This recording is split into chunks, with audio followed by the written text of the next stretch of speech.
All right, let's dive right in. We are going to talk about the story of football's most electrifying teenager. I mean, this is a player who hasn't just shown up, he's completely taken over. We're talking about the Lamine Yamal phenomenon.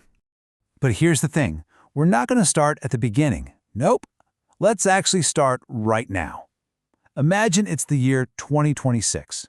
An 18-year-old kid from a pretty normal neighborhood near Barcelona is already being called one of the best players on the entire planet. And look, this isn't just hype from fans, It's not the media just trying to sell a story. This is coming from the absolute top of the sport. We're talking about his own agent, Jorge Mendes, a man who has managed some of the biggest names ever. And he's not suggesting it, he's just stating it, like it's a simple fact. So that's the real question, isn't it? How did we get here?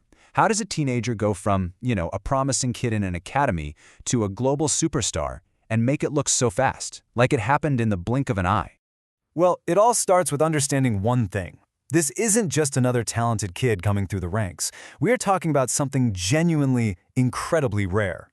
I mean, think about it. When you have rival managers, the guys whose entire job is to figure out how to stop you, when they start talking about you in historical terms, you know something special is going on. After Yamal basically took his team apart, Inter Milan's manager didn't just say, oh, he's a good player. No, he called him a phenomenon, something that happens once every 50 years. And just to really hammer this home, let's compare his world at age 18 to what most of us were doing, right? While a lot of us were trying to figure out a college major or maybe how not to burn pasta, Lamine Yamal was literally carrying the weight of Barcelona's iconic number 10 jersey and winning the European Championship. Okay, so now let's rewind the clock a bit and actually trace how he got here. Because a rise this fast, this explosive, it doesn't happen by accident. It's a journey built on one record-breaking moment after another.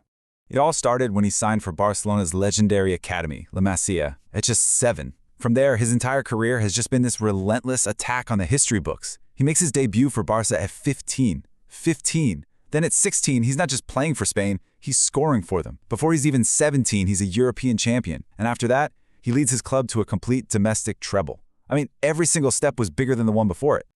Okay, so that list of achievements is just staggering. But look, when you're a wonder kid at Barcelona, coming out of La Masia, there's always one comparison that's going to be made. And when you look at the numbers, well, they are genuinely mind-bending. It all kicked off with this number right here, 15. Just think about that. At an age when most young players are just hoping to get a pro contract someday, Yamal was already out on the pitch at the Camp Nou. And he wasn't just there, he was breaking a record that had stood for more than 100 years.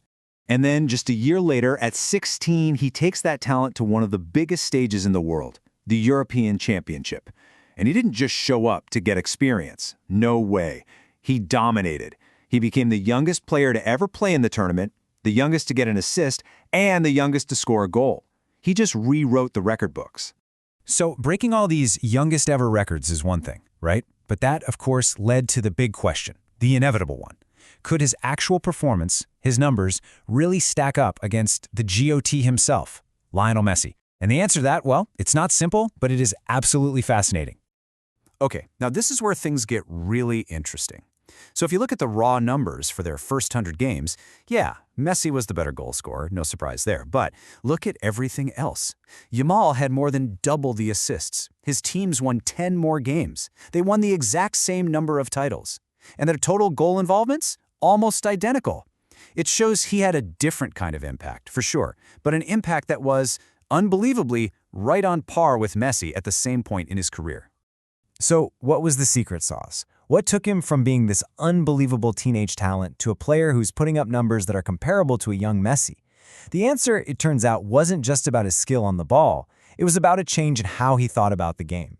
See, back in 2024, in his early days, he was an absolutely terrifying winger. But the game plan was pretty straightforward, right? Get the ball to Lamine on the touchline and let him go one-on-one with his defender. And hey, it worked. It was incredibly effective. But it was also a little predictable. Defenses could at least try to prepare for it. But then came the big leap, the game changer. He evolved into this new role, a position that football nerds like to call the false 10. Basically, he stopped hugging the sideline and started running the show from the middle of the pitch. He became the brain of the team. In this new playbook, it's a total upgrade. He's not just that one-on-one guy anymore. Now he drifts into the middle. he pulls defenders with him 2 or 3 at a time, which just opens up massive spaces for everyone else. He's not just scoring those signature shots from out wide, now he's in the box, getting on the end of things. He is, quite literally, the team's tactical control panel. He can adapt to anything the other team throws at him. So, let's tie this all together. You've got the once-in-a-generation talent, the crazy record-breaking rise, and this brilliant tactical evolution. So what's the end result? What does all of that actually look like? Well, for one, it looks like this. I mean, look at that trophy cabinet at 18 years old. That's a collection most players would be thrilled with after a 15-year career. We're talking multiple league titles, a Copa del Rey, a Supercopa, the Euros, and 2 Copa trophies, which is basically the Ballon d'Or for young players. And all of that success for both his club and his country, it all led to the ultimate individual prize.